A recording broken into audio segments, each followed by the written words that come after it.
가상자산거래소 빗썸의 60조 원대 비트코인 오지급 사고로요. 코인 장부 거래 구조가 지금 도마 위에 올라 있습니다. 빗썸이 실제 보유한 비트코인보다 12배가 많은 코인이 사용자들에게 보내진 건데 있지도 않은 걸 줬다는 거잖아요.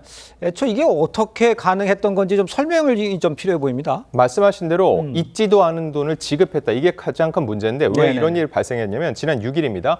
소위 랜덤박스 이벤트를 통해서 62만 원씩 보내기로 한 게 62만 개의 코인을 보내면서 문제가 됐던 겁니다. 네. 왜 가능했냐 놓고 보면은 보통 이렇게 코인 시스템을 다루는데 두 가지를 들 수 있습니다. 하나는 탈중앙화 거래소인데 이 경우에는 이게 스마트 계약을 통해서 각각의 개인 창구를 연결해준 역할만 한다는 겁니다. 근데 빗썸 같은 경우는 중앙화 거래소를 하고 있다는 거죠. 매매가 이루어질 때 블록체인에 직접 기록을 안 하고 장부상에 잔고만 변경하는 형식인데 네. 왜 이걸 택하고 있냐. 이게 거래 속도나 수수료, 편의성은 우수하다는 겁니다. 하지만 방금 말씀드린 것처럼 직접적으로 블록체인에 기록하지 않고 이렇게 장부상으로만 하다 보니까 실제로 있지도 않은 돈을 보내게 되는 이런 사태가 발생하게 됐던 겁니다. 그렇군요.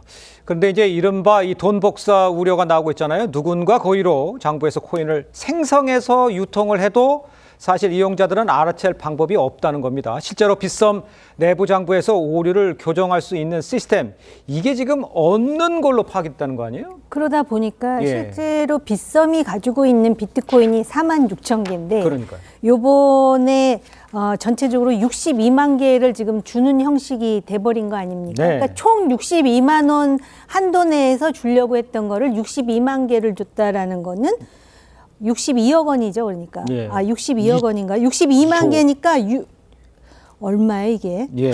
아무튼 예. 엄청난 돈이 풀려 나간 형태로 되어버렸다라는 것입니다. 네. 근데 이게 왜 그러냐면은 내부 장부와 금융 거래망이 다르다는 것이죠. 그러니까 내부 장부 속에서는 실제로 빗썸이 있지도 않은 46,000개밖에 없는데 마치 또 62만 개를 주는 것 같은 장부의 조성이 가능하다라는 거는 그만큼 시스템이 갖춰지지 않았다라는 것입니다. 그래서 지금 예.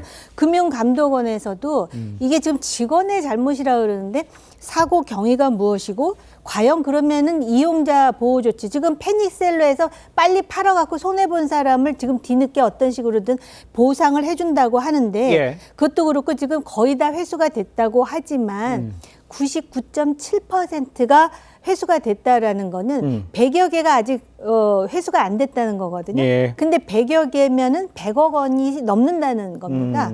이런 상황입니다. 그래서 여기서 지금 빗썸이 어떤 그 문제가 있는지를 들여다본다라는 건데 그것 자체도 지금 사후 약방문이라고 할 수가 있고요. 그만큼 제도가 미비한 상태다라는 그 비판에서 자유롭기가 어렵습니다. 그러니까 이제 구조가 어떻게 제대로 된 거냐에 대한 불신을 면하기가 어려우니까 이 부분들은 좀 철저히 좀 밝혀내야 될 부분인 것 같습니다.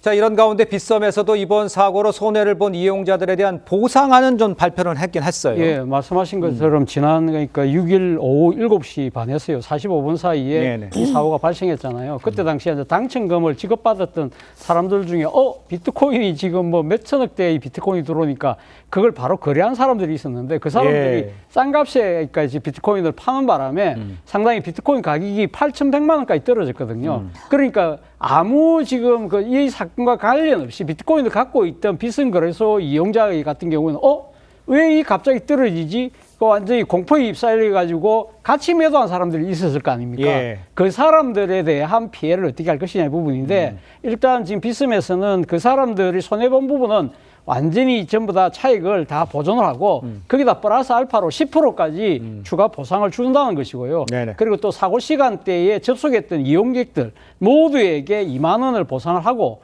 그리고 또 별도의 공지 이후에 일주일 동안은 예. 향후 모든 거래에 대한 수수료를 영원으로 하겠다는 것인데 가장 중요한 부분은 무너진 신뢰를 어떻게 복원하느냐가 더 중요한 것 같습니다. 그렇습니다. 지금 지적하신 대로 저 시스템을 진짜 믿어도 되는 거냐 이런 의심을 살 수 있는 부분들이 보였기 때문에 이거 확실하게 바로잡아야 할 필요가 있어 보입니다.